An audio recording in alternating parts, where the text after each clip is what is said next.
Binanata ng isang senador ang umunoy pambubuli sa kanila ng kamera. Ang isa pang senador may pa-video pa sa social media. Narito ang aking report.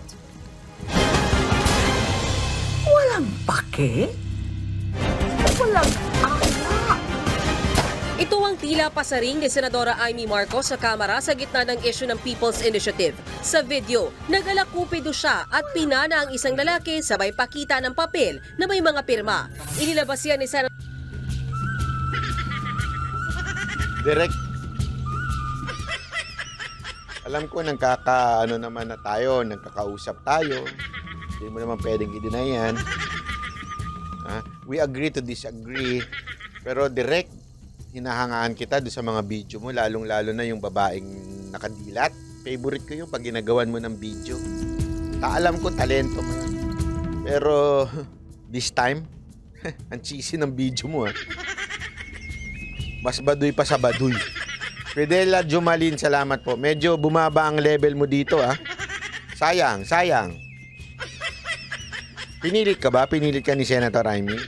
Ang pangit! Sa totoo lang. Pangit! Hindi, alam mo, ito direct Yap. Makinig ka sa akin, Ang ganda na angat ka na dun sa mga ginawa mong pelikula kay Amy. Bidang-bida na si Amy. Tapos gagawa mo ng ganito. Ang cheap Katsipan to. Katsipan!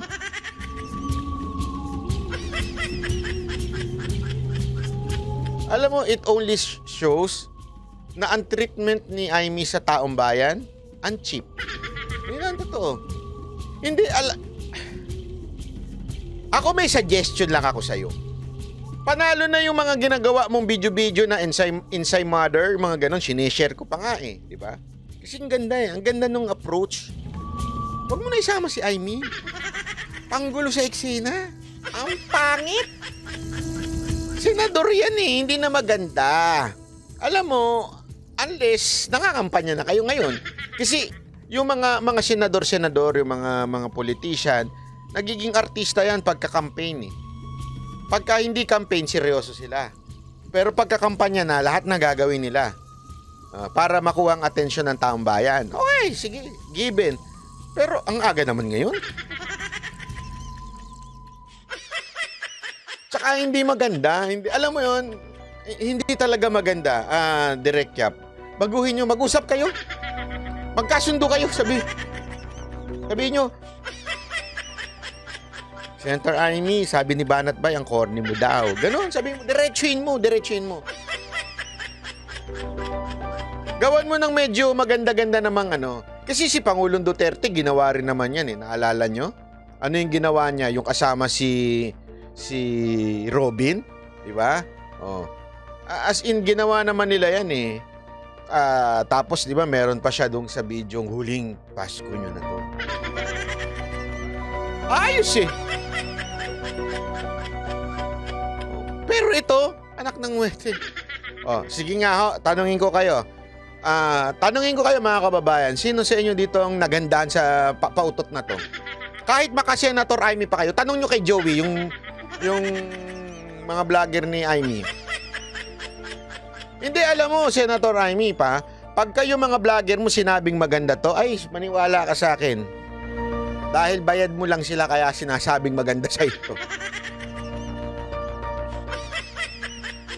Ulitin daw natin. Talagang gusto nyo pang ulitin tuloy.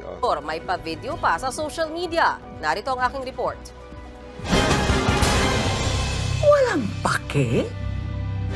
Walang ala? Ito ang tila pasaring ni Senadora Amy Marcos sa kamera sa gitna ng issue ng People's Initiative. Sa video, nag-alakupido siya at pinana ang isang lalaki sabay pakita ng papel na may mga pirma. Inilabas yan ni Senator Amy sa gitna ng Alam mo maganda, Senator Amy, ikaw na lang yung inside mother. Stage mom ka naman sa kapatid mo Bida-bida ka naman sa kapatid mo Hindi ikaw na lang maging inside mother. Sigurado kung kayang-kaya mong gayahin yun. Kasi asar na asar ka dun di ba? Magkaaway naman kayong dalawa So ikaw na lang gumanap. Ang gawin mo, ganito, gawa ka ng video. Ako, direct yan ba? Dapat creative consultant ako, be. May sahod ako dapat dyan. Gumawa ka ng video na tumatakbo si Senator Amy. Habang marami nagpapaselfie sa kanya. O, bagay yun, di ba? O. Tama, mali. O. CK, salamat po. Maraming salamat. O, thank you very much. Yun lang naman. O. Tuloy natin to usapin na to. Huwag nyo na lang pansinin yung corning patalastas na yun. Tuloy. ng Senado at Kamara ukol sa charter change. Senador Sonny Angara tila naririndi na rin sa araw-araw na pasaring ng mga kongresista. Biro mo araw-araw, di ba parang bully yun?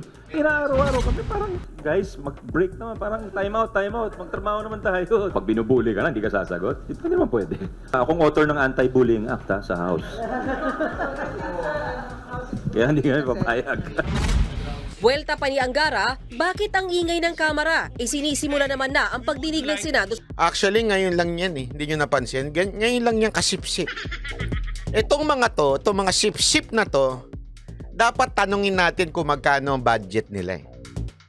Yun ang tanong ha. Magkano ba ang budget ninyo sa mga distrito nyo? Tanungin nyo ho. Sana malaman natin yung MOOE niya mga yan. Kung talagang totoong tao kayo, ikaw congressman ka, ilabas mo nga yung MOOE mo para magkaalaman tayo. Bakit ba sobrang sip-sip ninyo sa speaker nyo? Kayong apat na halikpwit dyan sa inyong speaker, ilabas nyo yung MOOE nyo. Magkano? Sige, na magkaalaman tayo. Magkaalaman tayo kung ano ba ang meron at bakit para tila atang init na init ang puwit nyo sa mga senador. Talagang kayo pa nagdi-decide kung kailan nila dapat matapos. Ano kayo? Tumakbo muna kayo ng national. Sa Chacha, may kasunduan na rin ang Senado ang mangunguna sa Chacha hearings para matigil na ang PI. Pero ano daw ba ang nangyari? Ginagawa na nga namin yung gusto nyo, tapos and yet, tinutuloy nyo pa rin parang iniisahan nyo yung taong bayan, iniisahan nyo kami. Kamakailan lang, siningil ng ilang kongresista ang Senado sa deadline sa Chacha na si Senate President Big Subiri raw ang nagtakda na sa Marso. Sinabi naman ngayon ni Senator Angara na chairman mismo ng Subcommittee on Constitutional Amendments na dumidinig sa charter change dito sa Senado na nakikita niyang posibleng Oktubre ngayong taon ang deadline para maaprobahan ng Senado Babayaga, salamat ang mga po. aamyendahang economic provisions. Yan ay para maisabay na rin sa senatorial elections sa 2025 ang plebisito. Pagilinaw naman ni Angara, hindi nakataga sa bato ang October deadline niya sa Chacha sa Senado. Nauna nang sinabi ng ilang congressman na tila pagpatay sa economic Chacha kung October pa ang deadline ng pagpasa nito. Ikinabahala raw ito ng Kamara ayon kay Surigao del Norte Representative Ace Barbers. Wala naman daw silang backup plan sakaling hindi ito ipasa ng Senado. Pero if this will not happen, I think ongoing pa rin naman yung People's Initiative, no? It's just suspended for the meantime by the COMELEC. So, I don't know, maybe one of the backup plan would be to consider the People's Initiative. nanindigan din muli si Barbers na walang kinalaman ang Kamara sa bayaran umano sa People's Initiative. Sa isang statement naman kanina, sinabi ni Barbers na kailangan ng mag-usap at upuan ng Senado at Kamara ang issue. Ito lang anya ang paraan para masolusyonan ng anyay hindi pagkakasundo ng dalawang kapulungan. Mga kapatid, Ed Lingaw po, maging maalam at may pakialam sa mga napapanahong balita sa ating bansa para sa mas malalimang pagtalakay at paghit. Ayan, nawalang boses ko, nawalang boses. Ay nako. Anyway, ayan na nga po at paulit-ulit natin yan na dinidiscuss yung bangayan ng PI. Pero alam nyo, bantayan natin yan. Bantay tayo dyan kasi ngayon, sinuspin din ng COMELEC para medyo, alam mo yun, hindi pag-usapan, di ba? Para ganyan ginagawa eh. Pero bantayan natin. At nakakatuwa din dahil kahit papaano, yung Senado, united sila in terms of sa PI. Kasi sa kanila naman, okay naman eh. Okay naman yung economic reform. Dapat yun talaga ang i-focus ng pagbabago.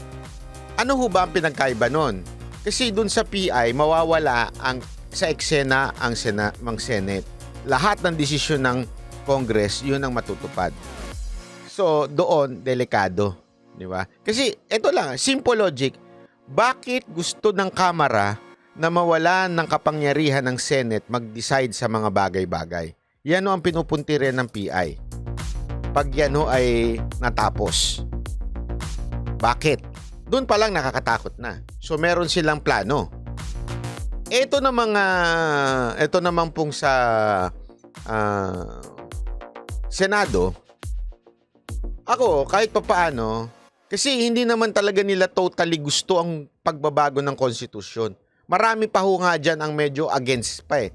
Napilitan na lang dahil sa economic change na gustong mangyari ng ating Pangulong, actually Pangulong Duterte pa lang gusto na yan eh. Ni Pangulong Marcos din gusto na yan. Oh.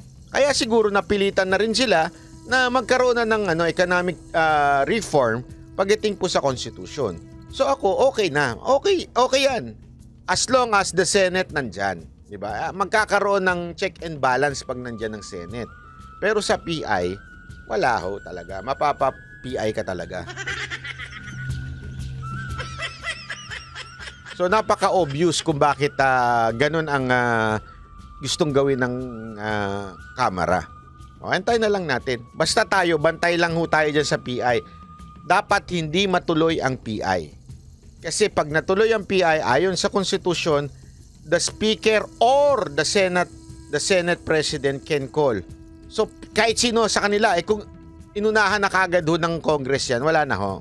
Halatang halata na yung galawan. At saka wala naman tao. Una-una, trust rating na lang eh. Ang baba ng trust rating ng Speaker of the House. Ngayon nga lang bumaba ng ganito kasayad, di katulad nung panahon nila Cayetano na sobrang taas ng trust rating ng House. Ngayon, wala eh. Bagsak talaga eh. Ibig sabihin, walang tiwala ang taong bayan sa speaker natin. Oh, ayan. Idinikdik pa ni Diego Latigo, 0.8%. Kulang na lang talaga, mag-snow na eh. Di ba? Kulang na lang, mag-snow na eh. Negative na eh. Mantakin mo, sa 100 na tao, ni isa wala ng tiwala, ganun kababa. Ganun katindi yung 0.8% eh. Mas mababa pa sa 1.